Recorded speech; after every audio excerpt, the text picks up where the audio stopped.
anywhere.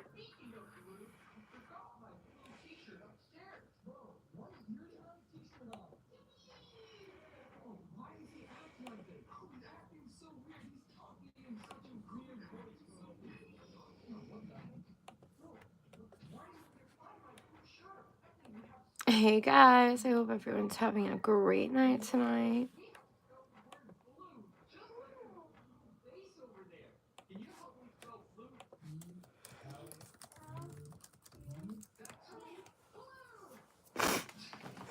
Okay. There we go.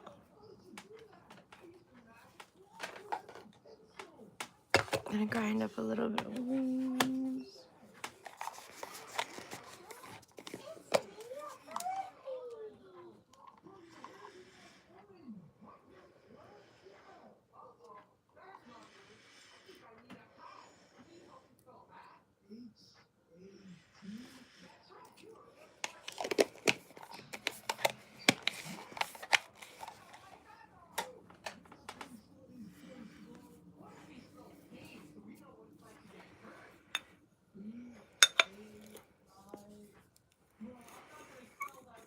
Hey guys, I hope you're all having a great night. Beans!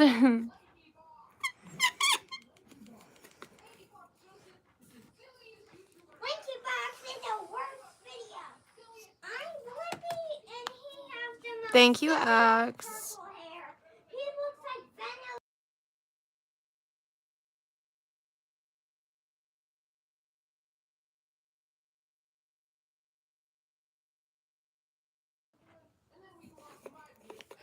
Juicy, what's up? So good to see you.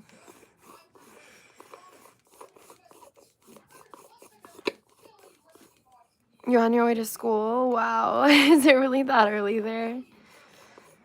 It's 3 o'clock in the morning here.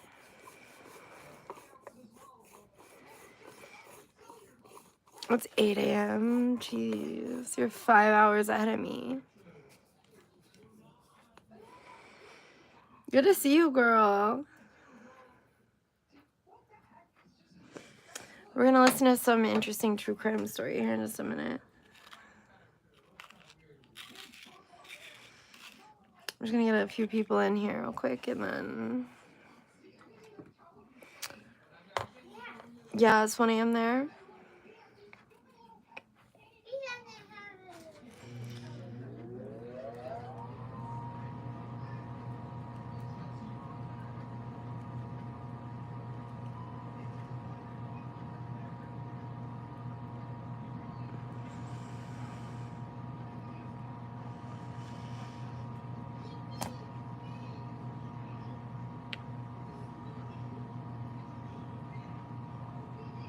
Hang on, guys. Sorry, I'm packing a bowl real quick.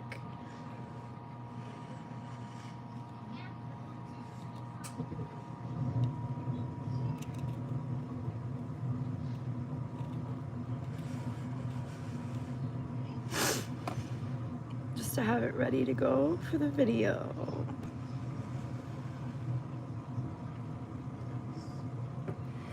Thank you, Velo.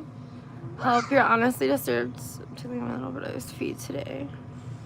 Your mom said to wait until he's born. That's so fucked.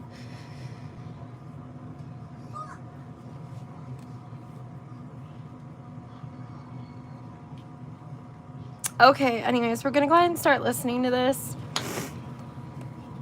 It's a TikToker. TikToker killed 2 people to help hide her mom's affair and save her career. So we're gonna listen to this. It's by Rotten Mango. Online was this TikTok influencer. She's 24. Her mom is 44, and she's very important to this story. So just remember that. That would be something interesting, guys. Don't forget to hit the like button as you come in. Videos together, dancing to the trendiest and keep talking in the chat because I'm still gonna be talking to you guys. Everyone loved this mother and daughter dynamic where both of them are dancing to the trends. People would comment things like, "Oh my God, they look more like sisters than they look like mother and daughter." She was live streaming one day, so 24-year-old May is live streaming, and Her mom is scrolling through the comments with her. They're listening to the chat, answering viewers' questions, and one comment made by a clearly fake troll account said, "Tell your mom to call me." May laughed it off. She's thinking, this is a troll who's insinuating that my mom is hot and is like, hey, have her call me. But if you watched carefully, you might have seen Ansreen, the mom, her face twitch just a little. She might have let out a nervous little chuckle and excused herself to the restroom, where she would nervously put her phone to her ear. Hello? Is it you again? Please don't do that. If you keep doing that, I'm gonna go to the police. Don't involve my daughter like this. Please stop. But he wouldn't stop. He would keep going. This man would find Ansreen's husband's phone number and text him, "Do you want to see videos of your wife?" Ansreen felt her heart race when she found these messages on her husband's phone. Thank God her husband thought it was... Hang on, I'm pausing it.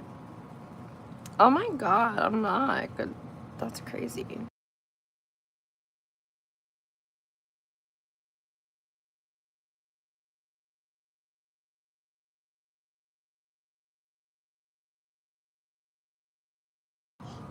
Okay, sorry guys. an online troll. I mean, given that they're a pretty public family on social media, he never responded, thinking, oh, one of these creeps finally got my number. But if this got out, it would ruin her marriage, her whole family, and even her daughter's whole TikTok career.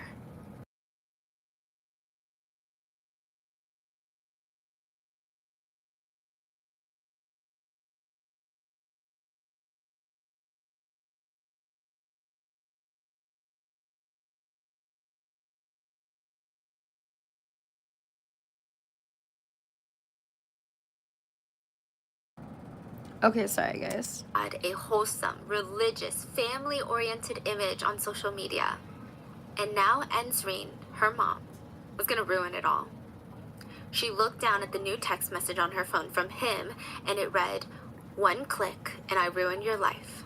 Ansreen and her daughter, May, would do anything to prevent that, even if it meant killing 2 people to keep their secret safe.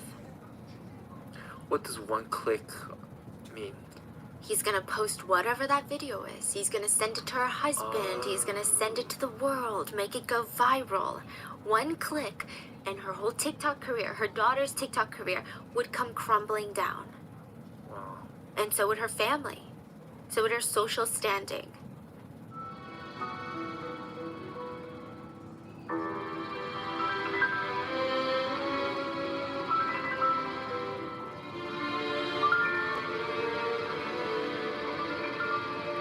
Nah, I've never streamed on Twitch before.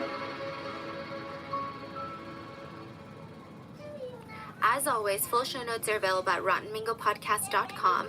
This is a pretty recent case that happened in the United Kingdom, but yeah, let's just get into it because there's a lot.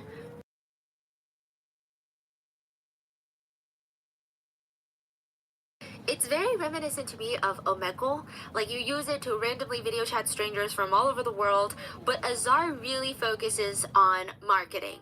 And marketing the fact that they have a lot of preferences that you can set for who you're going to be matched with. You can narrow it down to geographical location, potentially even age, all these things. A lot of people actually use it to date. Because you can't get catfished. It's kind of a cool icebreaker. Instead of going through this like uncomfortable texting phase, you just see their face immediately. You see if you have connection. It was also really popular during the pandemic because people just wanted some form of human connection. Ansreen's niece was over at the house using Azar. So Ansreen is the mom. And May, the TikToker, is out and about. Her niece is video calling a guy through the app. He looked like he was in his 20s. He lived in the UK, and that's really all Ansreen knew about him as of right now. She was just doing some chores and listening to this conversation. And the niece, she's half bragging, half passionately telling him about herself. Oh, and her cousin Mehek, was famous on TikTok. So she's telling him what her account is, what her Instagram is. Oh my god, and then this is Mehek's mom. This is May's mom. She's in the videos. Actually, sometimes she's the star. So while Mehek alone would only get 50,000 views, when Ansreen, her mom, was in there dancing with her, they would get like 300,000 views. That's a big difference. So she's like shoving the phone in Ansreen's face, like, say hi, Auntie Ansreen. This is, what was your name again? Sakib, nice to meet you.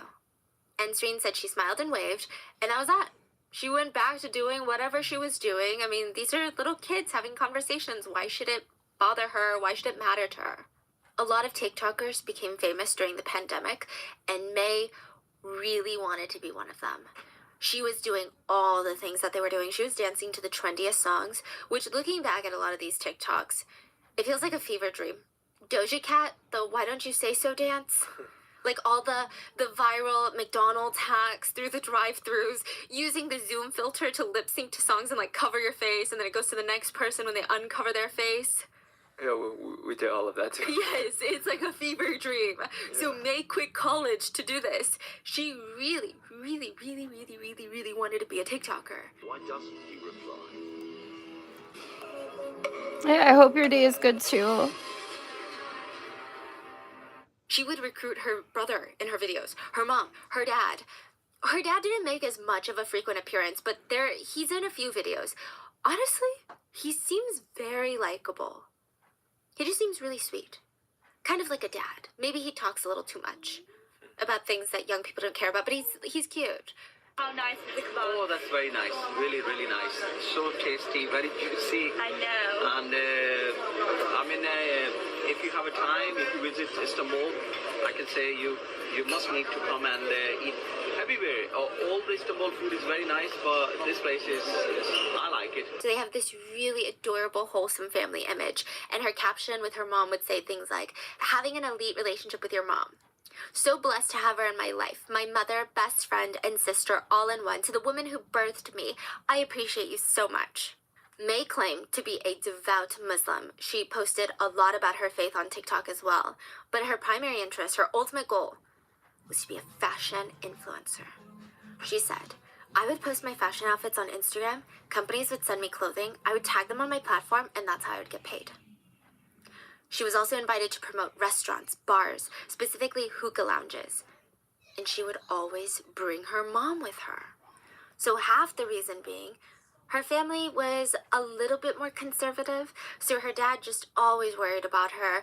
And the other half was, her mom is her best friend. So they're the type that would giggle and whisper in a corner of the house as if they're like two best friends having a slumber party instead of mom and daughter living together in the same Yeah, house. for sure. It was kind of endearing. Like the brother and the dad would joke around, they'd roll their eyes, oh, there they go again, plotting something.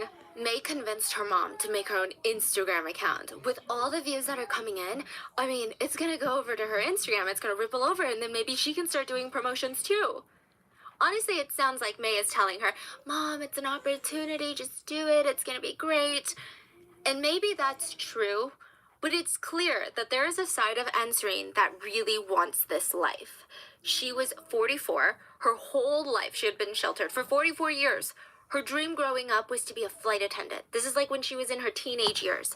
But instead her parents said, actually, we found you a husband. Hang on, I'm still Marry here. this man and start having I'm children. just stepping away for So a that's sec. what she did. She never had this phase of being young and experimenting. She just went straight from being a teenager to being a housewife. There was no crazy phase, no clubbing phase, no drunk phase. I mean, her whole life was great on paper. Arguably, she had everything that she would ever need. Her husband's fantastic. He's sweet, he's hardworking, he's a provider. But there's this new thrill that she's having from going to bars, being around these young people, and they all have this energy. They all dress so fun. They're so carefree. They would even say, oh my God, Ensreen, you're one of us. You're a total MILF. You look so good tonight.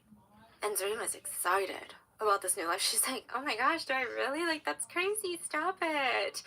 So she agreed. She made her own Instagram account and religiously checked her messages. She saw someone new had quite literally slid into her DMs, and his name was Sakib. And she's like, where do I remember that from? Why is it ringing a bell? It's the guy from Azar. It was an innocent enough DM, but I'm sure Ensreen knew what Sakib was doing in her messages. And she responds. The two start talking every single day. Every single day. They would talk on the phone up to 5 times a day. If Ensreen's husband wasn't home, Sakib would always be on the phone in the background. It's like one of those high school relationships. Like, so they're talking romantically? Yes. Like a genuine relationship, even if they aren't actively talking, he's just on the phone listening while she's cleaning, napping, doing all these things. He's always there. And it seems like because they all live together, May knew that her mom was always on the phone with this guy, but I don't think that she knew from the get-go that it was an affair. She claimed that she just thought, oh, well, they're friends, and I didn't think much of it. So Enzrin, she would get off on Saqib's company. He's conventionally attractive, he's young, he's fit, he's also very obsessed with her, and it just felt nice. And the age gap, I mean, it was there, but it wasn't borderline illegal, right? How old is he? He claimed he was 27, and Claimed? she's 44, so that's a 17-year age gap. Sorry, I'm warming up my chicken. Huge, but 27 isn't 18, right? She is fast. Well, he was 18. He lied. Oh, shit. Yeah. He was 18 when they started talking. But he was not her sugar baby or anything. He would actually go out of his way to spend money on Enzrin. If she was at a hookah lounge helping her daughter promote an event, he would show up to the event, surprise her by paying for her, show up to random restaurants, surprise her by paying the tab. He would send gifts to the house that she would have to open in front of her family, and her husband would be like, oh, like, what is that from? I bought it online. That's awkward. I totally forgot I ordered this. That's why I look surprised. Eventually, the relationship turns... Yeah, they didn't see each other a lot because they lived in different towns, and Enzrin was also, married with 2 kids, so she didn't want to draw suspicion on herself. But when they did see each other, it was just getting more and more explicit. Even during video calls, they would be showing each other a lot of themselves and engaging in sexual activities.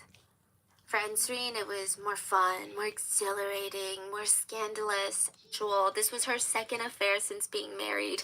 Her first one was with another man who was married with children. So the two of them, they were equals. In the sense it's like, hey, you're married, you've got kids, I'm married, I've got kids, we don't want to mess it up. You want to stay in your marriage, you want to stay with your family, I want to stay with my marriage, I want to stay with my family. Wait. The guy's married? No, this was her first affair. Oh, so this is Saqib is her second affair. I see. So I'm saying with her first affair, there was this mutual agreement that both had the same situation. Yeah. They're both like, we're literally doing this because we're evil people. Did and we everyone want to, really cheat on our partners, but we don't want them to find out. We don't want to divorce our partners and leave our children and be with one another. Yeah. It was just an escape. But with Saqib, it's a little bit different. Saqib wasn't married, he didn't have kids, he wasn't even 27, he lied, he was 18 when they met, and he was absolutely in love with Enzrin. She was his endgame. After 2 years of this affair, Enzrin wanted to move on. Meets up with Saqib at a hotel and tells him, look, I just want to focus on my marriage right now. I feel guilty to my husband, to my kids, and I don't think I can do it anymore. They did not break up that night. They slept together. And then the next morning, it was like nothing happened. Saqib started texting Enzrin, clinging to her, and now that he knew she wanted out, he was doing everything to hold on to her. He would call her 5 to 10 times a day, ask her, what are you doing? Who are you with? Where are you going? What's next? Did you talk to your husband today? Enzrin claimed that he would get angry with her if she didn't tell him everything, and he started to get what she describes as controlling. If he felt Enzrin was pulling away, he would send her pictures of designer goods that were en route to her house, and she claims, I kept telling him I didn't want those, I didn't need those, this was so unnecessary, but he wouldn't listen.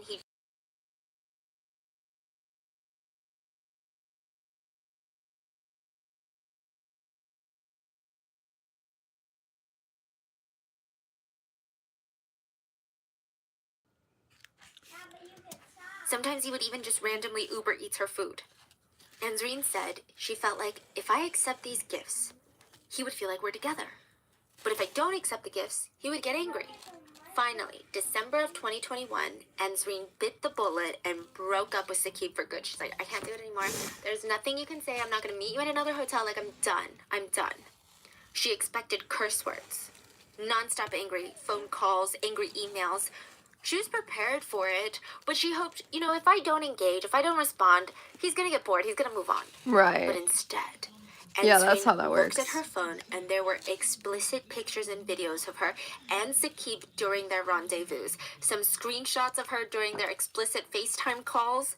He bombarded her with messages like, if you don't respond, I'm going to send these to your husband. Wow, Fine, but she's you so want these glad to go she public? did that now. I'll make them go viral. Enzreen felt like there was only one way out of this. Dead man, don't post. Soon enough, Saqib would be found dead in a burning car on the Oh, side of the God. road. Enzreen's daughter, May, the TikToker, she had no idea who was making deepfakes of her, but it was ruining her life right now. There were explicit videos that looked so realistic. I mean, someone was out there targeting her. It felt especially hurtful because May had built her career on being this religious, multifaceted woman, and not that you can't do both, right? But these photos were deepfaked. There were deepfaked nude photos and videos of her out there, and even her friends were sending them to her like, hey, what's going on? Originally, she had no idea it was her mom's fault. Her mom was the reason that these deepfake photos of her were circulating the internet. Wow. December of 2021, the same month that Enzreen broke up with Saqib, she sits May down and tells her everything. I don't think she did it to just get it off her chest. I think she did it to get help. Enzreen felt like she had no other options left. I mean, she was trapped. So at first, May blows up on her. She's mad at her mom. First of all, you cheated on my dad. But more than that, she's pacing around the living room and angrier and angrier. But that anger is turning towards Saqib. How dare he think that he can get away with mailing us? He was the ultimate threat. The threat to her family, but also the threat to her career. And she would do anything to protect everything that she had worked so hard for. She comforted her mom. This girl was determined. She told her mom, I will take care of it. Don't worry. He's not going to fuck with us. She said, I'll get him jumped by guys he won't know what day it is. May set into Damn. motion a plan that would land 8 people in jail. The first thing she did was call her best friend, Rakan Karwan. Hello? I'm being blackmailed. What? I need your help. This psycho guy is spreading deepfakes of me, and I think he's going to try and hurt me. Do something to me. I think as long as I pay him off, he will back off, but I don't want to be the one to talk to him about it. Yeah, no problem. Tell me what you need to do. So Rakin agreed to be the middleman. He was going to be the one that talked to Saqib for May. He had no idea that May's mom was involved in any of this and that she was the one being blackmailed. I guess May doesn't trust him that much, right? And Rakan reached out to Saqib, who stated that he wanted $3,800 to back off from the family. Wow. So this is where the game of Monopoly starts. There are 8 main players, all of them trying to win the game without ending up in jail. And when it comes to pick their game piece, you know in Monopoly, there's the dog, there's like the cat, the iron, the wheelbarrow, right? Mm-hmm. They would all choose the car. And this would be the last game that they ever play for a very, very long time. And Serene and May reach out to Saqib. They ask him, do you want to meet up with us so that we can pay you finally so we can end all of this? Meet us at the Tesco parking lot. Tesco is like a supermarket. Parking lot at 1:30. No one else would be there. It's 1:30 a.m. He said, yeah, bring all $3,800. That is all the money that I spent on answering during this affair. He, Saqib, did not know that 8 people were going to show up to this meeting. The Monopoly 8 is what they'll be dubbed by authorities. The Monopoly 8 split up into 2 cars. That sounds a corny blue as car fuck. and then an Audi TT. Now, both May and Ensreen were in the Audi, and I think it would get too technical to explain where each person was before the crime and then how they got picked up for the crime. It's not necessarily important. Just know that some of them were at a hookah lounge playing Monopoly, and that would be their alibi for the rest of the night. Which is, what do you mean? We're just playing Monopoly. Yeah. There was one friend, Mohammed, who came super late. He got a call to come hang out at around 12:30 a.m., which is just an hour before the murder. He was already in bed at this point, but he got up, went to meet with his buddies, and a lot of people still feel like Mohammed had no clue what he was getting into. Like, if anyone in this group, because this becomes like a point of argument later, which is how many people of this group actually knew what they were about to do? So the argument is, if anyone in this group had no idea what was going on, maybe it's Mohammed, because he really wasn't even supposed to be there. They just called him out of nowhere, and he thought, yeah, Monopoly, okay, let's play. Yeah, why did they call him? It's so weird. He ends up in the Audi with Ansreen, May, and Rakan. He is the 4th person in the Audi, and the other 4 are in the blue sedan. The group all drive to the Tesco, where they briefly park next to each other, but they separate because Saqib is going to get there, and they don't want two cars parked next to each other in this relatively quieter parking lot because, you know, maybe he'll be like, why are there two cars there? That's weird. Some of them would later argue, they just thought May and Ansreen were going to meet up with someone, pick up something real quick, and we wanted to give them space, that's all. Even Rakan and Mohammed got out of the Audi and stood out of sight so that if Saqib were to walk up to the Audi, it looks like just May and Ansreen were meeting with him. There was nobody else watching him. So they got out of the car so they can have their own space to talk. No, That's the crazy. theory is that 6 of them, so the 2 that got out of the Audi plus the 4 in the blue sedan, were probably going to jump him in the parking lot. Is the theory. Because nobody had cash on them. They're like, hey, meet us so I can pay you $3,800. Got it. Nobody had any money. Okay. When Saqib gets to the Tesco, everyone realizes a few things. First of all, he's not alone. Saqib was known to hate driving. He just didn't like it. That night, he asked all of his friends to drive him to a Tesco in another town because they're meeting in like a mutual area. They didn't want to meet in town A because that's where Saqib lives, and they don't want to meet in town B because that's where May lives. So they agreed on town C. And all of them are like, what? No.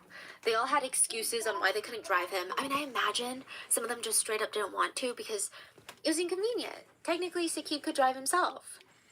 But his good friend Hashim, he was the type to always want to help a friend. So he said, you know, I guess if you really need a ride, yeah, you know what, get in, sure. I'll do it. He had no idea that Saqib was blackmailing someone for money, and he was driving him there to pick up the funds.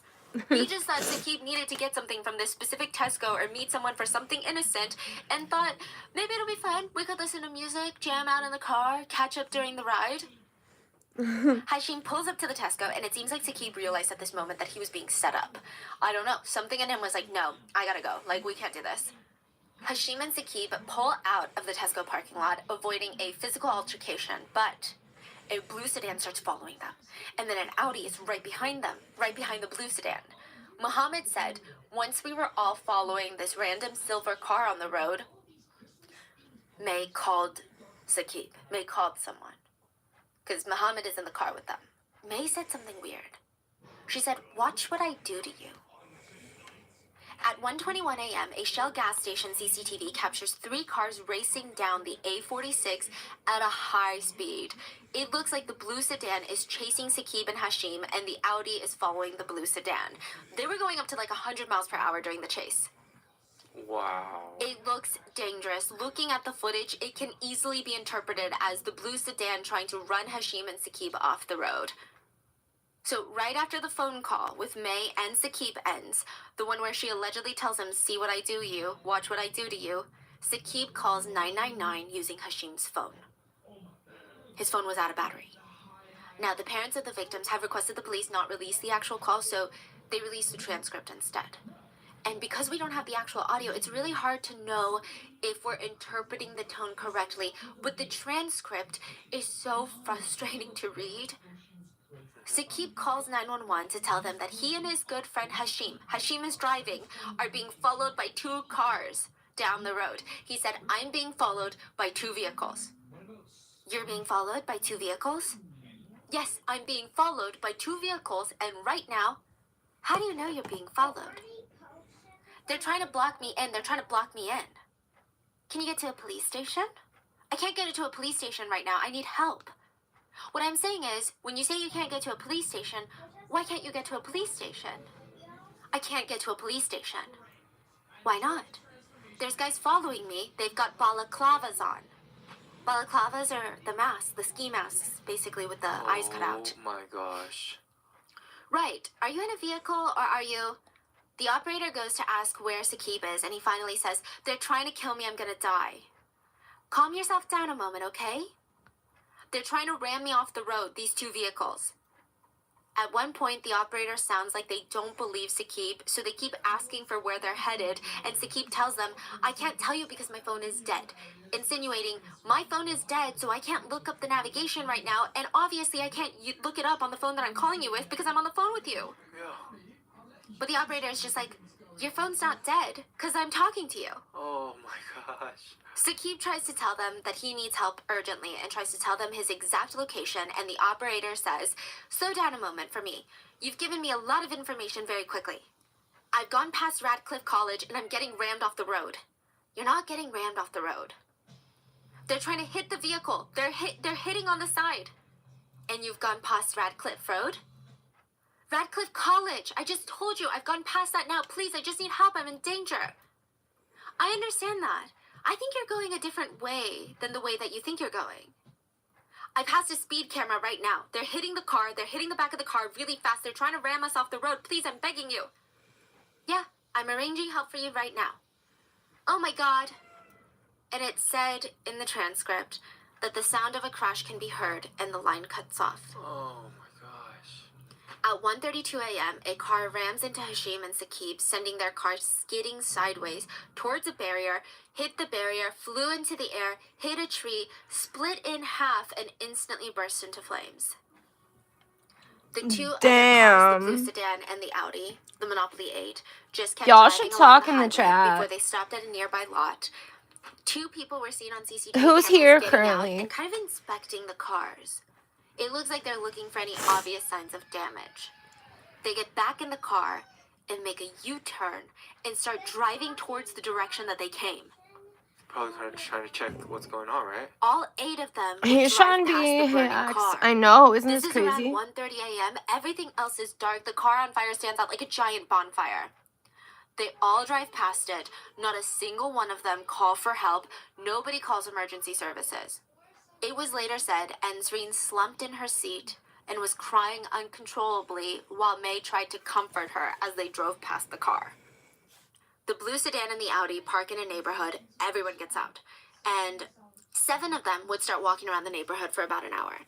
And this walk will become a huge point of contention in the trial. CCTV footage shows them walking as if, you know, when you're younger and you go out with your friends or they're at your house and you're like, you know what, should we just like giggle gaggle and walk around the neighborhood? That's kind of what this looks like. Getting some fresh nighttime air after a big dinner and you're walking it off. Who stayed back? The only person that didn't go is Muhammad. He immediately left. So that's another reason people believe that he's innocent, because right afterwards he's like, oh my God, I'm leaving. The body language is rather nonchalant. Some say that they can see one of them having a hard time, but overall it's not one of those mental breakdown walks, if you've ever had them. Authorities will later speculate that they were walking up and cleaning up their story, getting on the same page of what really happened that night. Now, Muhammad, like I said, was the only one that walks off from the group before the walk. And right afterwards, there was another person that goes home. Okay, so what about the rest? The rest, they get back into the cars and they're dropped off one by one until the drivers of the car finally go to their house. Do you guys like listening to these Meanwhile, little at the crime stories? scene, I the think fire it's was interesting so to stop big and listen that it was to. only after with you guys. firefighters managed to put out the blaze that they could even get close enough to realize there are 2 bodies in here. 21-year-old Saqib Hussain and 21-year-old Hashim Ijazuddin were dead. It is stated that both of them died upon impact in the collision. It was really severe. So the car split in 2 and the engine of the car was detached from the car itself. Both of them had passed before the fire started. And it was pretty easy for investigators to figure out, okay, this car did not crash on its own. They pulled CCTV cameras nearby, as well as Saqib's 999 call, and there was indeed a high-speed chase going on. All right, cool. Cameras showed 2 cars chasing after Saqib and Hashim. The cars were immediately identified, tracked through the automatic number plate recognition system that they have, and a fleet of cop cars as well as helicopters were used to make the first initial arrest. And even if they hadn't done that, the Audi was literally registered and traced back to May's home address. Another big piece of evidence that the police had was a phone pinged, traveling in that Audi that had been involved in this high-speed chase. So they tracked that phone number, went to the address that it belonged to, and what do you know, it's the same address that the Audi traced back to. Officers show up, and they arrest May's teenage brother. I think so too, Was he Shandy. there? I think it's Yeah, fun. he was no, he wasn't in the car, he was at home. And he just gets arrested on charges of double homicide. Imagine waking up in your PJs and you're getting arrested for double homicide. He was freaking out. So he wasn't in the car at all? No. Okay. And he's freaking out, like, what are you talking about, guys? I don't even have my license, officer. I don't even have a car. How can I possibly be involved in a car accident? Like, you've got the wrong person. Very quickly, the officers realize yeah, we got the wrong guy. So they let him go and they informed him, okay, well, sorry, that was our mistake. Well, did you at least catch the person who actually did it? Yes, your mom. And your sister. His mom's phone was registered under his name. And just like that, the Bukhari house fell apart. February 11th of 2022, authorities show What's up up, at the Bukhari Relum? residence to now question Enzreen We're and just May. listening to They some are true both seen crime on stuff body cam footage currently. wearing pajamas. They look so calm. May is giving the police a completely made-up story about where she had been last night, and she said, you know, I did see this weird chase that was happening last night, but I didn't get involved. Later on in this interrogation room, she has these really long acrylic nails, and she keeps showing the cops how the chase had happened. It was just really odd. I don't know if it's the Wait, nails. so she's saying that she's not the one chasing? No. She's describing something else. She's describing like a Fast and the Furious scene that she's not a part of. And she keeps putting, okay, her demeanor, and I'm not saying this to make light of this section, but like this demeanor was so odd. And again, I don't know if it's just the visual aspect of her nails. She's in this gray tracksuit. She just looks so young and just like a TikToker. But she keeps doing motions with her hands, very animated, and like this card did this, and it's just the way that she's casually explaining. Yeah. It makes you feel like she's explaining the parking lot situation at a Trader Joe's 3 p.m. Tuesday where nothing happens. She talks about how she was in the car with her mom, and this car started speeding up, and then cut in the lane in front of her.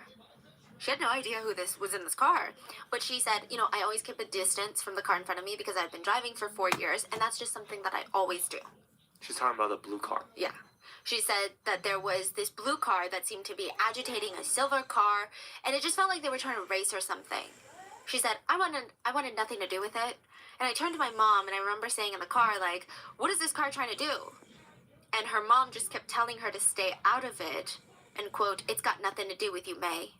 There's a car that's coming on the right-hand side, a Seat Leon, don't know the model or anything, but it was blue, come straight down, no speed, nothing, normal, on the right-hand side. We were always on the left-hand side. This right-hand side car's come now, the Leon, the blue one, has come straight next to me and come right in front of me, not very close. I've always said to myself, I'm a very good driver when it comes to this. I've been driving for 5 years, 45 years, and I've said to myself, always keep a 2 to 3 second rule gap, always, when I've said to myself, always done that. So this car's come not close. I've always braked. So I was doing 60, it was 70, I think it was 70 on the dual carriage or 60. What's I up, was doing 50. Swear? How are you? Went to 50 to 60, went back. This car didn't do anything to me. I don't know who, just a normal car going on the right to the left. The silver car, I don't know which brand it was, model, it's come zooming down. I've kept the second to 3 second rule gap, and the blue Leon's in front, and I'm at the back. This silver car's come and cut into the middle, so we're basically all 3 cars very close. I braked, and I said to my mum, what is this car trying to do? And my mum said, May, just keep your distance, everything's going to be okay, it's okay. Just a reckless, people just reckless because they know it's all the way down. If there's any cameras, there's going to be cameras. They must know there's no cameras. And she's using her hands to be like, then the silver car pulled up, like, using her hands as if they're cars. And she keeps driving, so she claims, and she says that she saw the blue car agitating the silver car in front of her. You're just about to pass out, And ram Claire. into it, and she said, I kept looking Well, I at hope my you've mom, had a and I good said, night Mom, tonight. what's going on here? What is wrong? Like, I don't know if they're drunk. What are they trying to do in general? Her mom said again, just leave it, May. You're not involved. You don't know what's going on. You just go straight to where we're going, and we leave it. While going 100 miles an hour. Yeah.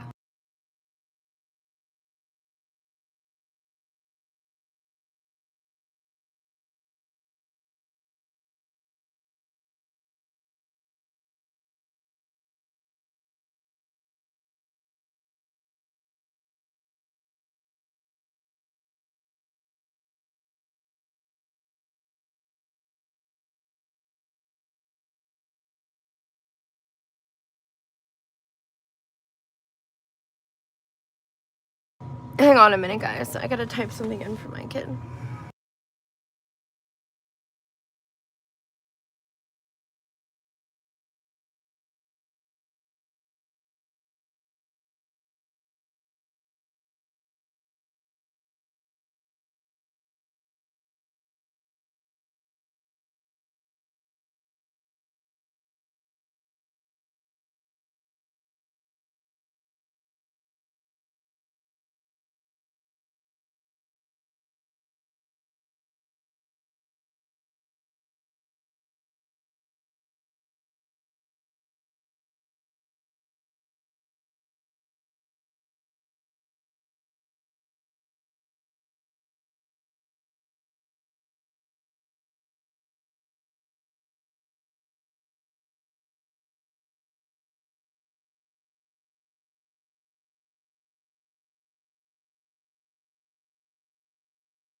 Okay, I'm back, guys.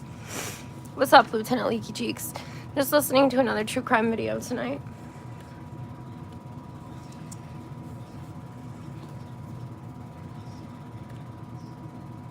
Footage of the interrogation may look super calm and honestly convinced of her own stories, which is the crazy part.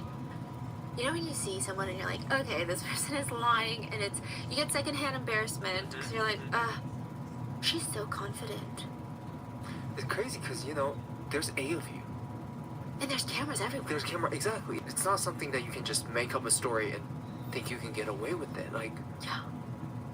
Like by yourself. exactly. There's 8 of you. There's so much evidence. And then just throwing the blue sedan under the bus, like you think the blue sedan occupants are gonna be like, yeah, that's exactly what happened. She's right. Yeah. I mean, she acts like she has no idea what's going on. She acts like she has no idea who's in any of these cars. So I looked at my mum and I goes, Mum, what is going on? What is wrong with, are they, I don't know if they're drunk, what are they trying to do to this blue car in general? So Mum was me, like I said, leave it, you're not involved, you don't know what's going on, you just go straight on and leave it. I goes, okay, that's fine. In the interrogation footage, the police, they just let her keep talking. They knew that she was digging herself deep in lies. They just let her keep talking. The motive for the crime seemed really clear from the get-go. I mean, to the officers, Saqib's family kept telling officers Saqib was having an affair with an older This woman one that he says called TikToker Nancy. TikToker killed 2 people to help hide her mom's affair and save her career. I'm gonna run and pee real quick, guys. Stay here, I'll be right back. Give me 1 sec.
Okay, guys, I'm back.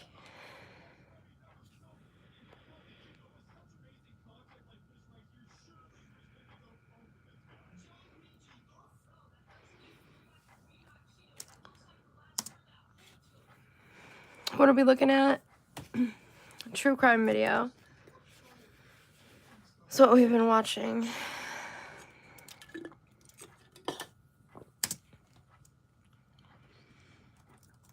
I just had to run to the bathroom. Here we go, guys.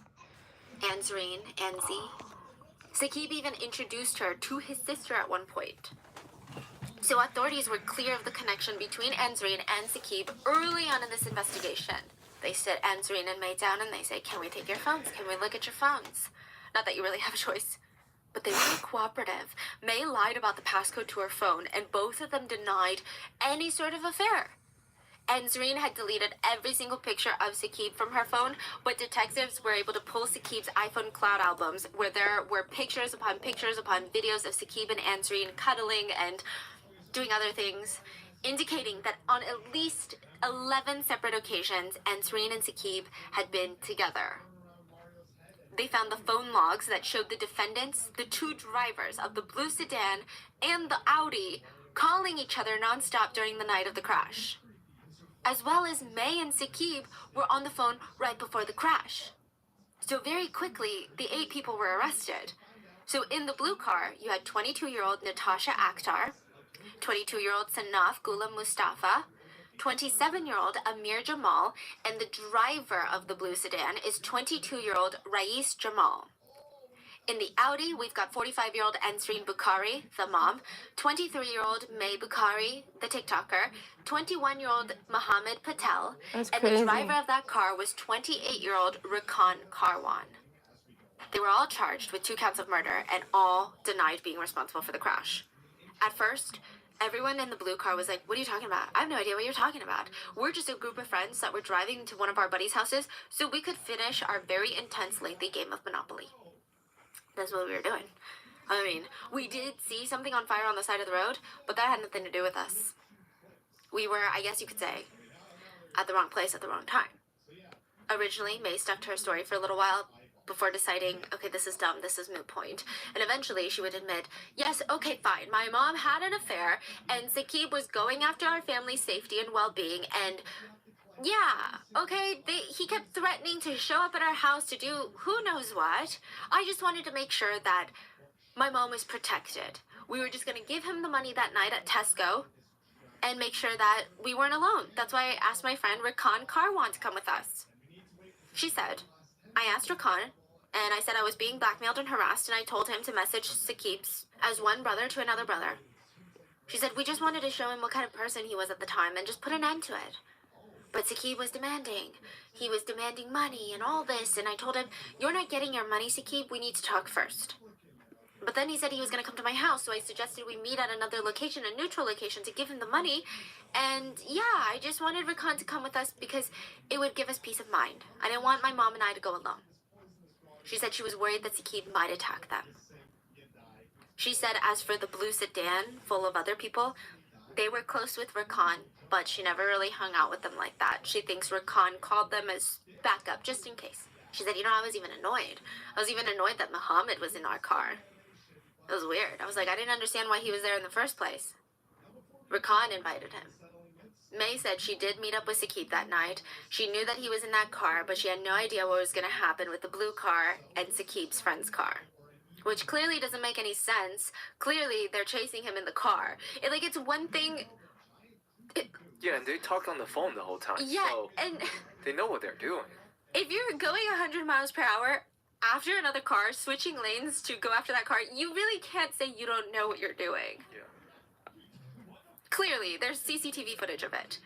Basically, she's telling the police, you've got to believe me this time, because I'm not lying this time. I'm innocent. She said the only reason she lied was because she was embarrassed of her mom having an affair and she didn't want the news to find out. Eventually, she would even try arguing that Saqib wanted to unalive himself and forced Hashim to crash the car on purpose. And the authorities were flabbergasted by all of this. If I'm not mistaken, I believe Hashim is Muslim. And to say that about a victim who is Muslim, and all of the, it's just so sick, you know? It's just disrespectful upon disrespectful. The authorities are looking at her like, so are you suggesting that Saqib wanted to take his own life by causing the crash and killed his friend Hashim too while he was at it? Yes. Wow, come on. That seems unreasonable. Well, he's the type, you know, he sent messages where he tried to gain attention from my mom by saying that he was going to hurt himself. He's psychotic. The authorities didn't believe her and moved forward with a trial for 7 of them. One person gets off. Oh yeah, we're gonna get to that. The trial was a mess. I mean, the first trial was deemed a mistrial. Prosecutors said it was just a behemoth to conquer. First of all, they had 7 defendants. Most of them had slightly or completely different versions of events from that night. We had 200 hours of footage the night of the murder, more than 40 locations, 300 statements that they took in to just organize this evidence. A nightmare.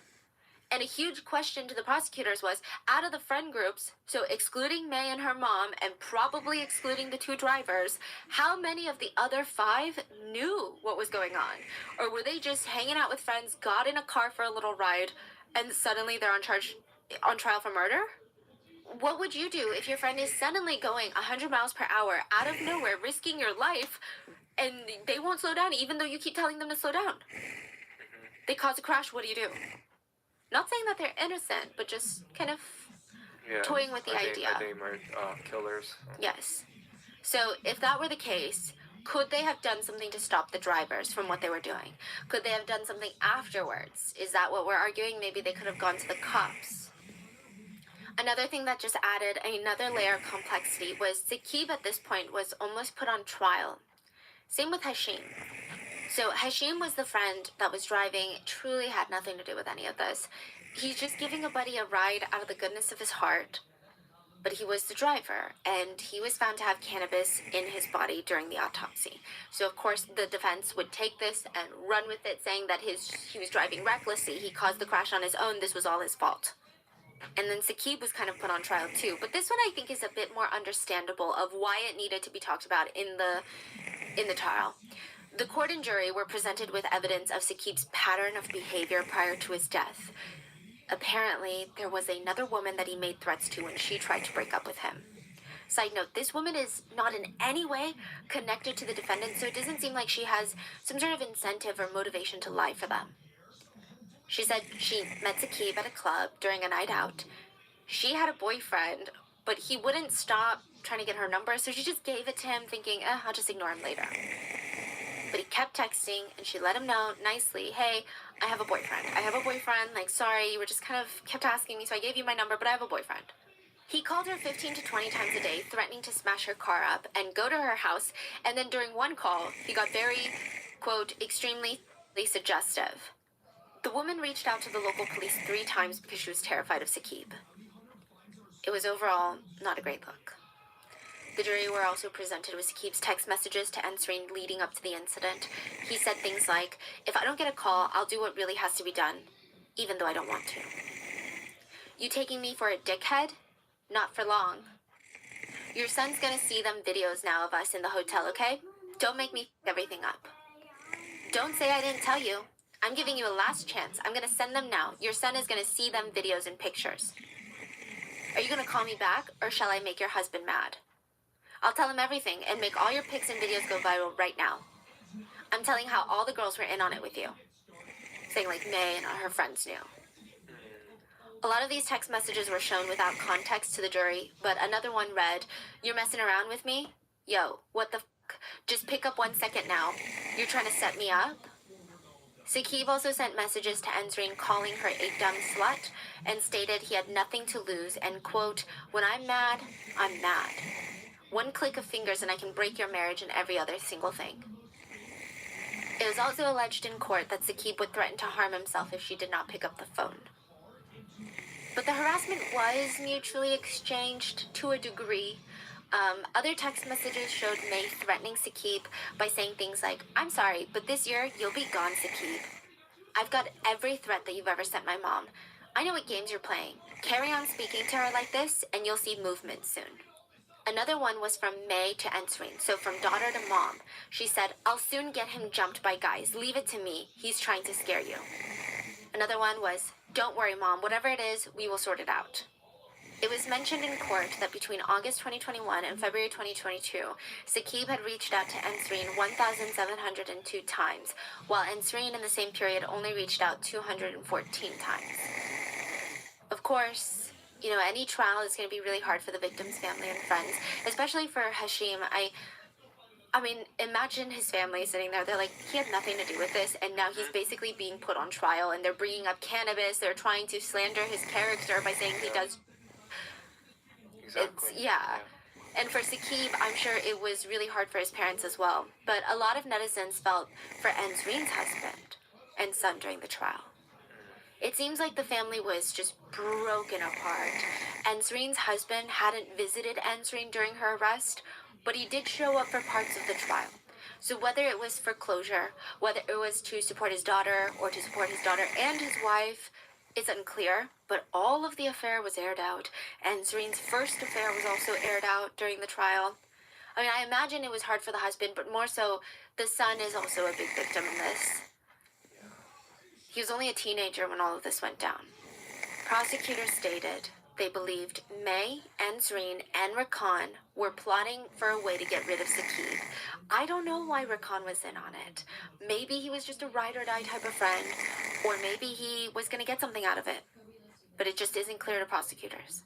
Prosecutors believe that they were the main masterminds of this, and they would lure Saqib to the Tesco under the guise of giving him the money, but they were going to jump him, ambush him, maybe drive him off the road. It's unclear how much of this they actually planned. It's up for debate.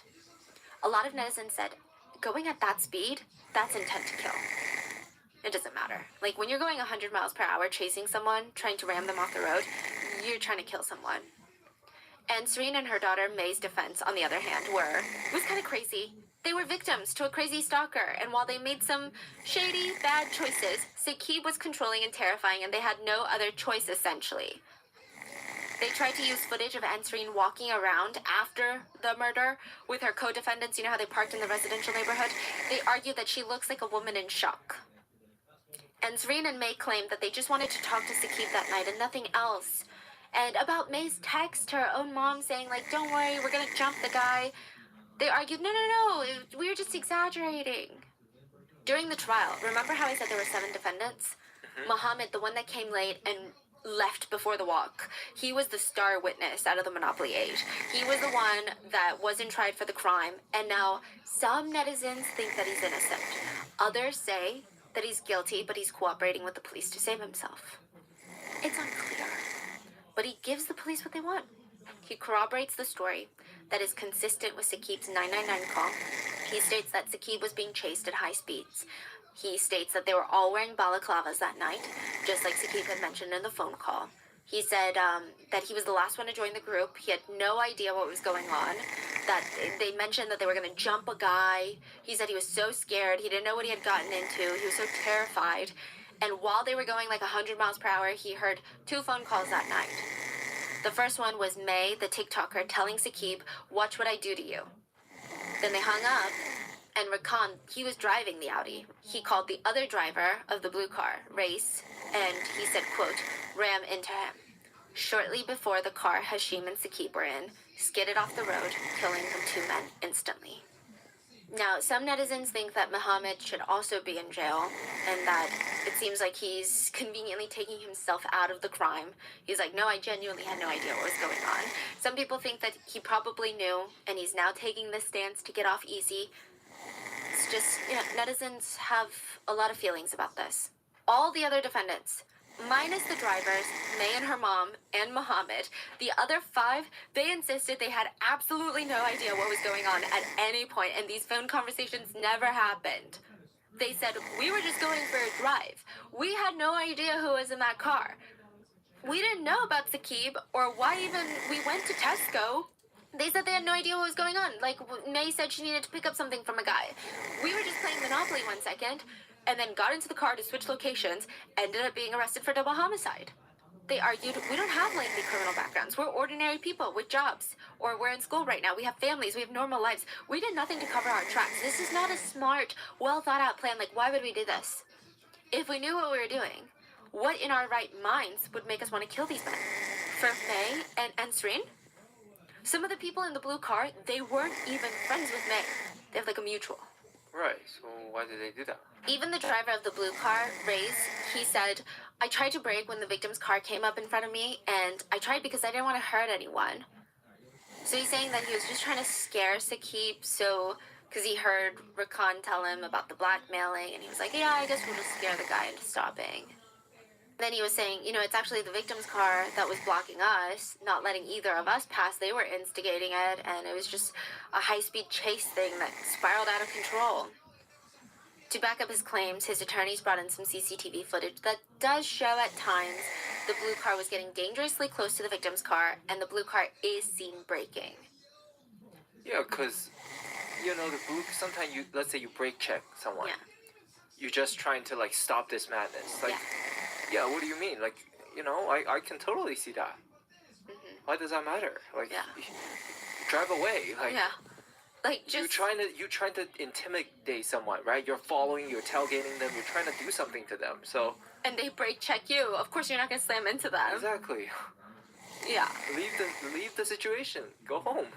And it seems like at one point, okay, fine. I guess we can try to see his side of the story, right? Make it make sense somehow. But then Reyes was revealed to be a rapist. He was convicted last year of R-wording a 17-year-old girl in his home. She stated she repeatedly told him no and tried to push him off of her, and he pinned her down and essayed her. The victim tried to end her life because of the trauma and PTSD. Also, he didn't have a driver's license the night that he was driving. So, the guy is all around a horrible person. So everything he's saying for netizens, it just went out the window. Many of the other defendants, they said, it just doesn't make sense for us to do this. No sense at all. Amir, who was in the blue car but not driving, his defense was, I was high out of my mind during that car chase. His lawyer argued, why would he get high if he was preparing for a murderous evening? Other defendants had more interesting defenses. Natasha was the 22-year-old in the blue car, and she said she had a crush on the blue car driver, Reyes, and she wanted him to fall for her. So she didn't want to make him mad by telling him to slow down too many times. She said she had no idea they were in a high-speed car chase at the time. She said, and I quote, I thought it was boys just being boys, driving like idiots. Also love when people say boys being boys, but it's like a literal crime. It's like criminals being criminals, actually, is the rather, especially for this situation, more fitting. Fun fact, Natasha had dreams of becoming a criminal defense attorney, so there's that. Sinaf, also in the blue car but not driving, he said his father was dying of cancer and he was the only one taking care of him. His dad could not eat, drink, or even use the toilet without assistance. He said he would never risk not being there for his dad for people he doesn't even know, so how would that make sense?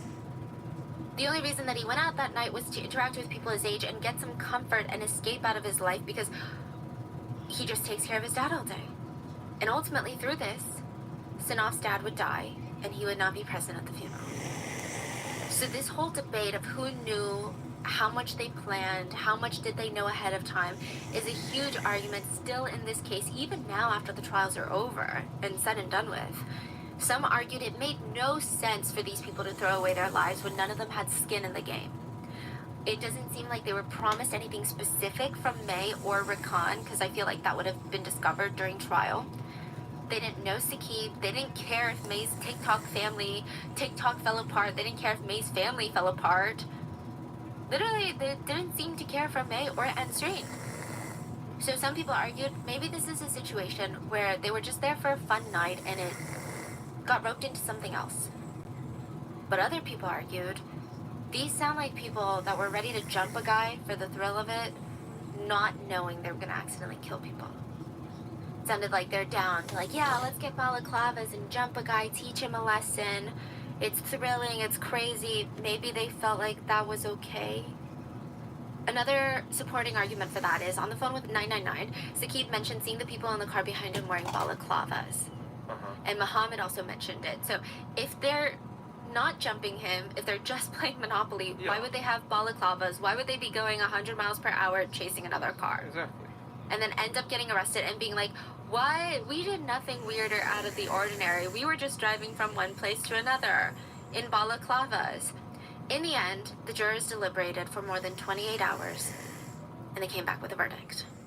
And Zreen, the mom, and May, the TikToker, Rais, the driver of the blue car, and Rakan, the driver of the Audi, they were all found guilty of the murders of Hashim and Saqib. May was sentenced to life in prison, and she will serve at least 31 years and 8 months. So if she gets out the earliest as possible, she will be 55 years old. And Zreen was sentenced to life in prison and is ordered to serve 26 years and 9 months. Rais and Rakan, the drivers, were both given life sentences. Rais must serve at least 36 years, probably because he was driving without a license, and Rakan must serve 26 years and 10 months. As for Sanaf, Amir, and Natasha, they were found not guilty of murder, but guilty of manslaughter, and they were given between 11 to 14 years. Muhammad had no charges. I will say I have seen some discourse online that their prison sentences are too harsh, but I'm curious to know, what are your thoughts? After the trial, the victim's family spoke out. Saqib's family said Saqib was a kind, compassionate, caring, sensible man. Their family had been shattered, and they're glad to get some closure. Hashim's uncle came out to state Hashim never used to enjoy driving himself. So whenever Hashim went out, he would always ask, "Who's driving? You're driving." He went home and got his car to drive his friend, even though he hated driving. He's just a very active soul. One of his mottos or philosophies in life, which he put on his social media all the time, was, "If I can make someone laugh or smile, my job is done for the day." Hashim's uncle said the only reason he gave Saqib a ride, even though he hated driving, was just he wanted to help a friend. And I have seen netizens state that Saqib was not the perfect victim. Not that there ever is a perfect victim. And just like the whole general mindset that someone needs to be a perfect victim is kind of dangerous. You know, netizens are saying he was doing some scary things. And obviously, he needs to be punished for doing very specific scary things. But I wouldn't say Enzreen had no choices. It's almost insinuating Enzreen was in a situation of self-defense. Which this situation was not a clear-cut self-defense thing. And while I agree, again, Saqib's actions were a little odd and he might have needed to be punished for it had he been alive, she could have just gone to the police, though. It seems like every choice that she made was to prevent facing the consequences of her own actions. And I really think that's telling. Like, she would rather kill, put her own daughter's life at risk to kill someone with her, rather than face the consequences of her actions. Yeah. She straight up said, "I couldn't go to the police when he was blackmailing me because I was scared officers would come to my house and my family would find out about the affair and the videos." Exactly. It's so bizarre. It's so bizarre to me when people are willing to kill someone to cover up a much smaller wrong. Instead of people finding out you cheated, now you kill someone and you're gonna go to jail forever. And people found out you cheated not once, but twice. Because you killed 2 people. Like, what? I don't even think that's comparable to an affair. The logic is not logicking. But I guess that's what they say. Play stupid games, win stupid prizes. And if you're playing Monopoly, there is always a chance that you're going to end up in jail. What are your thoughts on this case? Please leave it in the comments. Please stay safe.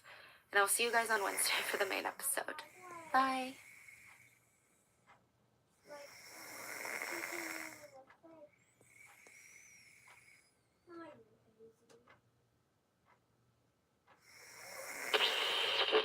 Bada bing, bada boop. Some people say the Cinderella castle at Disneyland is haunted. I'm not saying that just because Disney has a very intense legal team, but some people have said it, and they think it goes against everything that Disney stands for. Apparently back then, you could tour this supposedly haunted dungeon underneath Cinderella's castle in Tokyo, of all places, and Disney eventually shut that whole amusement ride down because of just how creeped out the guests were getting.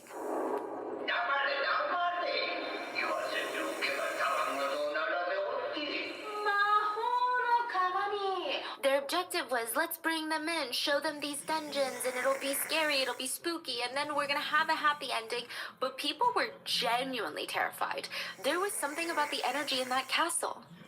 Some people say the one in Disneyland in California is also haunted. There's just something about Cinderella's castle that either people romanticize it or they think nothing is that perfect. Something about that place is sinister. It goes against everything Disney wanted, which is to make this castle feel like romance. Feel like you need to propose right now to your loved one in front of it. It feels like a happy ending, a fairy tale, which is very interesting, considering the fact that the real-life castle that Disney was inspired by, the Neuschwanstein Castle in Germany, it's got some dark past attached to it. Once upon a time, there was a mad king. His name is King Ludwig II of Bavaria, and if I were to be nice about it, they would call him the fairy tale king. Because he lived in his own little Delulu land. He lived in his own little fairy tale land. So 2 years into him becoming king, he loses this big war to Prussia. And instead of being like, hold on, let me face reality. Bavaria is going down the toilet. I lost to Prussia. Let me be strong to my subjects. He decides, no, I'm going to live in my own fairy tale. I'm still going to rule over the biggest court of all the lands. So he loses himself in building this insane castle on this rocky cliff edge. It's like, I mean, if this were a villain horror story, it would be the villain's lair. But he's like, no, I want it to feel like Prince Charming's home. Rocky cliff, we've got the towers that go up, all the stone, impenetrable defenses in case someone wants to storm it. It's gonna have 200 rooms, a ballroom, a theater with a big stage for all of his court to be entertained because he is the greatest king of all. This would be the Mad King's private escape from reality. And in this castle, he would be the ultimate king. He would actually dress up in medieval royalty clothing. Yeah, as Bavaria, his true reality, struggled with the loss of Prussia. King Ludwig continued to play make-believe, so he loses himself completely in this castle. He was driven mad. He starts borrowing insane amounts of money from foreign courts, going into debt, losing sleep over which room had to be painted what. He wanted each tower to look imposing, look straight out of an episode of Game of Thrones. And the fellow men of his court realize, this man is losing his mind. We are struggling, and the king is playing dress up on his cliffside castle. They decide he can rule no more. He was deemed unfit to rule by his own personal psychiatrist, diagnosed with madness, dethroned, and he was evicted from his precious castle. 3 days later, he was found mysteriously dead. It's suspected he was either murdered or he was a murderer. The King of Bavaria was found dead in the lake next to a psychiatrist who had defensive wounds all over his body. It was clear that the psychiatrist was killed, but what about the king? Did he kill his psychiatrist before ending his own life? Was it an accident, or were they both killed? Was King Ludwig really even mad? I guess we're never going to really know the answers to these questions, but just weeks after King Ludwig's death, the castle was open for tourists. Oh, wow. Yeah, I mean, That quick. That quick.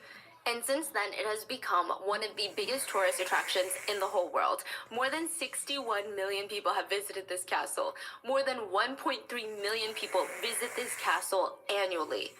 During the summer months, you can expect to see about 6,000 visitors per day because they just want to look at the true, real-life Cinderella castle, the fairy tale castle. I mean, it's beautiful. Despite its kind of sordid history, it's really pretty. I mean, you go up this massive cliff. I mean, typically with a tour guide, the best view of the castle is from this bridge that's like 200 feet in the air. Suspended over the cliff, there's like waterfalls, there's a ravine. It's really breathtaking. I mean, just looking at the pictures. And then you see this castle with grayish exterior, these circular towers and intricate balconies, detailings, the windows. Everything feels like CGI magic. You just can't picture that there were humans that came and built this castle on the cliffside. Think Cinderella's castle at Disney, but 100 times bigger, and on a rocky cliff. And in 2023, the romantic Cinderella castle would be back in the news. Not because of Disney, not because of an alleged haunting, but because an Asian American tourist was allegedly assaulted and murdered at the real-life Cinderella Castle by a man who was just really into Asian women.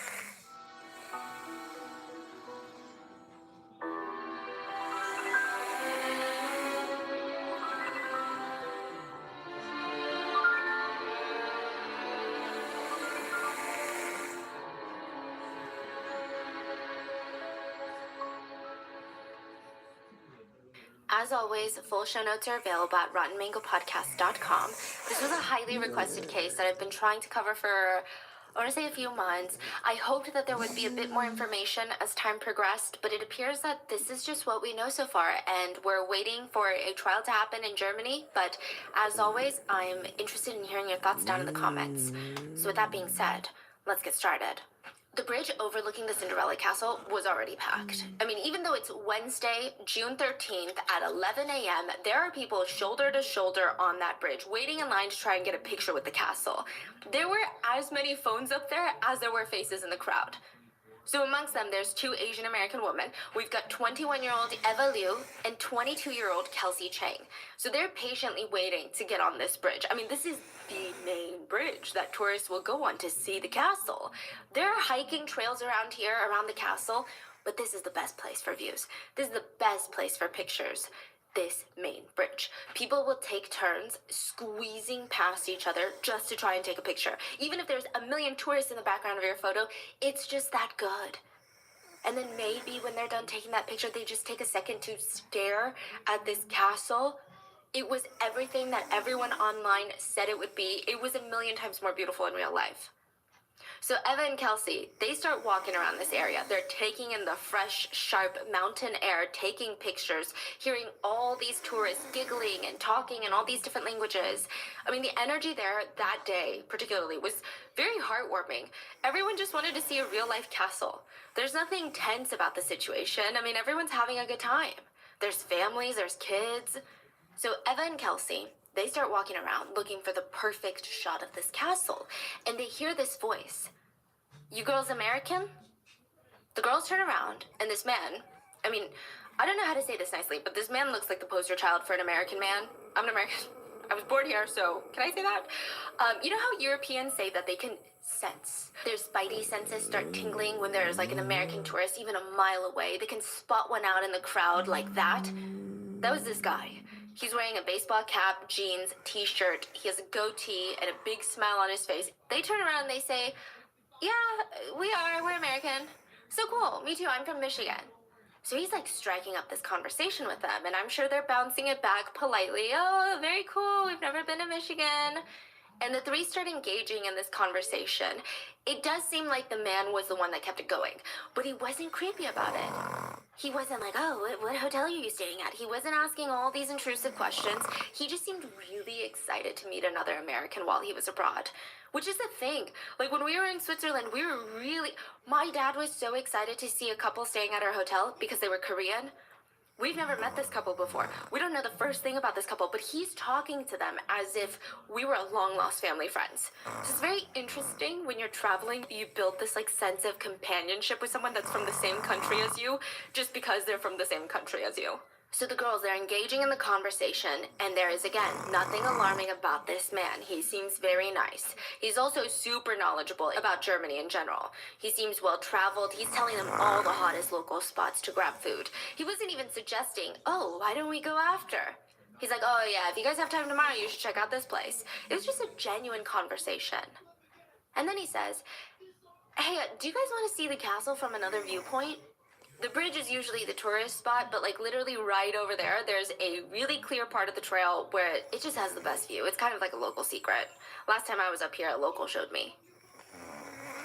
At first, the girls are kind of hesitant, but they look around. It's broad daylight. There are kids shouting. There are families taking pictures. I mean, like I said, there's, on busy days, 6,000 people visiting this tourist site in a single day. Everyone has their phone just left, right. Anything that's going to be caught on camera is going to be caught on camera here. It's one of the biggest tourist spots in the country, and this man has been nothing but normal and nice to them. Besides, if he's not that nice, they could easily call for help or run. There's a lot of people. So they go. They go with the man, and he starts taking them around the trail. And this trail has a bit of a curve that they hit. And it's got a lot of these overgrown, heavy trees. It was a moment where it's kind of, they're getting out of sight from the tourist. It's kind of hard to make out what's in front of you, what's behind you because of the curvature of the trail. So technically the area is surrounded by mountains and sharp cliffs, but it's actually really safe. It just kind of feels dangerous because we're scared of heights. No fatal accidents have occurred by the castle or surrounding the castle or even on the trails near the castle.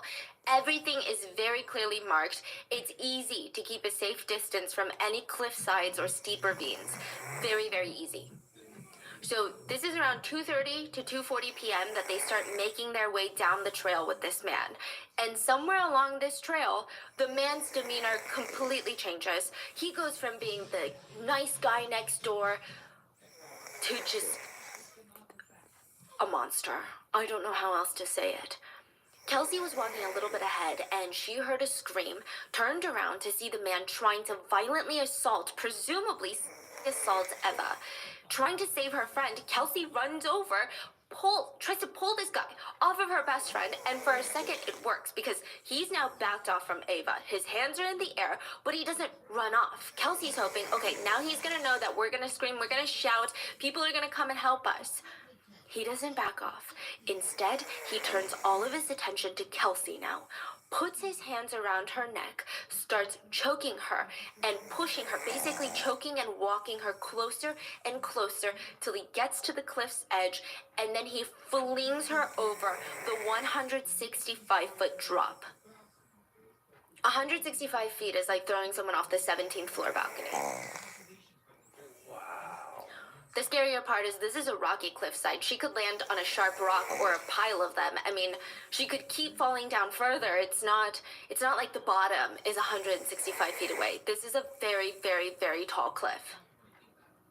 It's worse than a 17th-story building.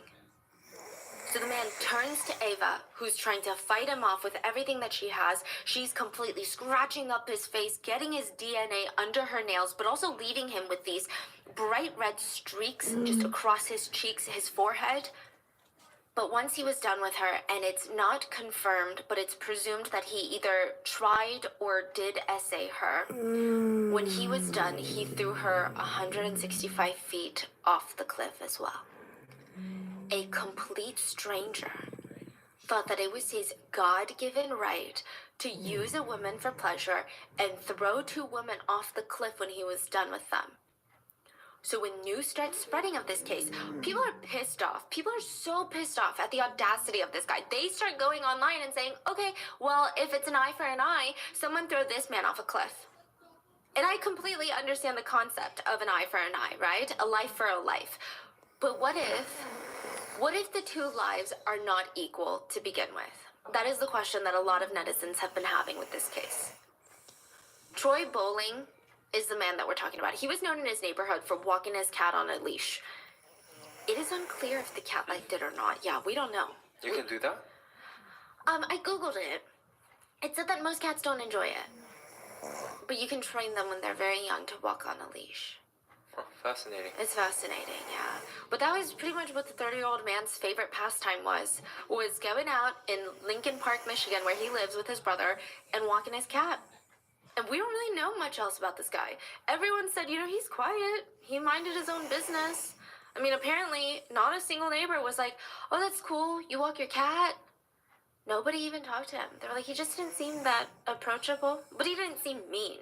Like, we're not approaching him because he's evil and terrifying and violent. We just thought, what an interesting guy. He always just stayed in the house with his brother. If you did pass him on his little catwalk, he just wouldn't make eye contact with you. It was weird. Like, you know how you walk and you're like, okay, we should make eye contact now so we can, like, wave and, like, do the whole neighbor thing? Yeah, no, he never made eye contact. And then sometimes you just wouldn't see the guy for weeks at a time. I mean, nobody knew if he's in the house, out of the house, never lived in the house. It's weird. So, yeah, we don't know what he was up to. That's what the neighbors are saying. But we know what he was up to. He was arrested briefly in 2016 on embezzlement charges, but eventually those charges were dismissed. And the rest of his free time, a lot of his close friends said that he spent playing Dungeons and Dragons. And also, he would tell a bunch of Asian women that he met online, how much he likes Asian women. Don't even get me started on this, okay? So a woman from Thailand, let's call her Cece. Cece said that she and Troy met online while they were playing a video game, and they just started hitting it off. He seems like a nice guy. He seems really genuine. It was just this cute online friendship and nothing more. They were texting every day, but that was it. And Troy was actually texting her the whole time that he was up in the mountains. So he had texted her prior to trying to assault and throw two women off of a cliff. She said, I never saw the red flags. I mean, I don't know what he was thinking. The day of, on that mountain, he was sending me pictures of himself on the mountain. He also told me about a random dream that he had last night. The text read, I had a dream that I was sleeping in the room and wanted to open the window to get a breeze. But it was too loud outside. And for most of it, I was watching my body, and I wasn't in my body, if that makes any sense. He texted her that while he was climbing up the mountain. And then he texted her, I climbed it. It went about 328 feet, only tree roots and branches for stepping and grabbing. Then he sent her another ominous picture. It was two people kneeling in a small area that seems really secluded that's overlooking the castle. And he texted, now I get to sit here and look at these two try and get the perfect Insta. So it's actually speculated that this is him scouting out locations that were secluded and easier to assault people in. He's filling Cece in on his very, quote, normal day, right to the point where he tries to murder two Asian women. And one of the last things that I thought about when I was researching Eva Lou was Cinderella. Because, you know, this is all happening at the Cinderella castle, and I mean that with the utmost respect. It's not about fairy tales, it's not about love, but she really just didn't feel like she needed a Prince Charming. That's like what I just kept getting from her story. Eva was the type of person that she knew what she wanted at a young age and worked nonstop ever since she was a kid to get to that point. She only counted on herself. She had this twin sister named Alice, and the two of them would do everything together. They would run around terrorizing their parents. I'm kidding.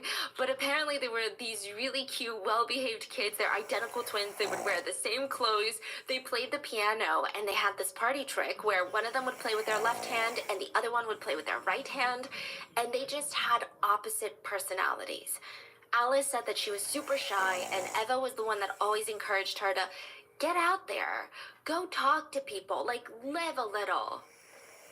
They grew up in Canada before moving to the US, and eventually, Eva would actually work her way into one of the most prestigious programs in the country. She studied computer science at the University of Illinois, which is ranked 5th in the nation for computer science programs. The first 4 being MIT, Stanford, Berkeley, and Carnegie Mellon. Wow. It's so impressive. Like, the amount of things that Eva was able to balance during her life. She would study all day. During the weekends, she would volunteer at church. One time, her sister walked in on her in the dorm room. There were 2 girls in Eva's room. One on the desk, one on the bed. Eva is tutoring the one on the desk right before her exam, and the other friend was having a mental breakdown on the bed, and Eva was alternating between helping one friend solve a mathematical equation and then turning around and trying to console her friend that everything was going to be okay. She's doing all of this while maintaining her studies and excelling. So she graduates from the University of Illinois and she secures a full-time position at Microsoft as a software engineer, which is insane. Like, that's really impressive to have right out of college. She was going to start this year, July 2023. And between May, which is when she graduates, she's got the month of June. She's got most of the month of June before she gets into her first corporate job, and she's thinking, okay, why don't I do something crazy? Because once I get into this job, it's going to be years of me trying to climb the corporate ladder or trying to find my passion. This is my chance to be free. So she talks to one of her best friends who also just graduated, Kelsey Chang, and they decide, let's do a Europe trip. I mean, okay, it sounds crazy, but it's not really crazy because they earned it. They worked their asses off to get through school, and they secured their future spots, and now they're just going to spend 3 weeks seeing the world. I mean, when else are they going to do this? Which, side note, Eva and Kelsey were really safe travelers. Not that it would matter even if they weren't, because it doesn't matter. Like, that's just victim blaming. But just to preface, they really were. So they were the type to not stay out after dark. They would review and plan their itinerary really well. They were constantly aware of their surroundings and really only headed to popular, populated, touristy spots. Again, Nothing would have changed if they hadn't been doing that, but I'm just stating. So the first stop was Budapest, then Vienna, Prague, and now Germany was their last leg of the tour before they went home, which apparently Munich is one of the prettiest cities in all of Europe. They say that the architecture is breathtaking, the streets are beautiful, there's parks, scenery, lakes, forest, there's all these little cafes and shops around the city center. But more than that, it's internationally known as one of the safest cities for female tourists. So again, they're like, okay, this is kind of perfect because we're two girls traveling on our own. One of the last things that they wanted to do on this trip was visit the famous Cinderella Castle. June 13th, 2023, Eric Abernary from New York City. So this is a man from New York City. He was at the castle too. And he had never seen anything like this castle. Like, hear him out. The Brooklyn Bridge, beautiful. But this castle is something else. And the bridge that he's on, soaking in the sight of this beautiful castle, it was insane. And then all of a sudden, he sees this bright red helicopter just swarming, doing circles. He's like, that's weird. That's really weird. It's getting closer and closer and closer. What are they looking for? So he and other tourists, they start looking under the bridge, over the bridge. They're like, what is this helicopter doing here? And it's very loud. So people start rushing over. Suddenly the castle that they all wanted to take pictures of, meaningless. Now they want to know what's going on. Is it a mountain climber? Is it some sort of animal? Did someone fall? Eric starts scanning his eyes along the river at the foot of the mountain, and he sees two young women just on the ground. They look closer to teenagers than anything. One of them was moving but hanging onto a tree, so it looks like she was stuck in a tree or landed on a tree. The other one was laying motionless on the ground. So the crowd, they start dispersing. They start whispering in their own native languages since they're all tourists. And the red helicopter is loud, trying to circle the area nonstop. Rescuers are coming down on rope, being lowered into the dense tree-lined rocky cliff. It looked like they were sending down a claw machine. Just trying to catch something, going up, failing, trying to go back down. It was weird. So the rescue mission for the two women, it was very difficult. The terrain is dangerous. It's impossible for normal police forces to go in and get them. So special alpine rescue missioners were used. And people were wondering, do you think the girls fell? Do you think they slipped? Didn't someone lure them over there? I felt like I saw someone go over there with them. When one of the girls was being lifted onto the helicopter, the rest of the tourists could see she was moving. Thank God, she was alive. Kelsey would call Eva's twin sister and say, Alice, he threw us off the cliff. While Kelsey was being rescued on a stretcher, she called Eva's twin to tell her that the man pushed them both off the cliff, and he had been trying to assault Eva. So that man was Troy Bowling. He was not that hard to catch. All exits out of the tourist spot were shut off immediately. 25 emergency vehicles were sent to the scene. I'm talking cars, helicopters, sniffer dogs, everything. A lot of netizens speculate that Eva actually helped in catching their perpetrator. His face was bright red with all of these wounds from Eva, and it was pretty easy to pick him out from the crowd. And he was about to be charged with homicide. Kelsey had survived the fall, so she had fallen onto a tree. Now, even though she fell 165 feet, just like Eva had, because she fell on a tree at an angle, it softened the impact and helped her survive. She was responsive when the rescuers got to her. She was able to talk, able to communicate. This is kind of a crazy miracle. Falling nearly 165 feet, Kelsey only had minor injuries. Wow. A few bruises and scratches, as well as bleeding from a shallow injury to her head, but other than that, Kelsey was okay. Eva landed just a few feet away from her friend, so nearly in the same spot, but she landed flat on the ground. There was no tree there to break her fall, and that would literally be the difference between life or death.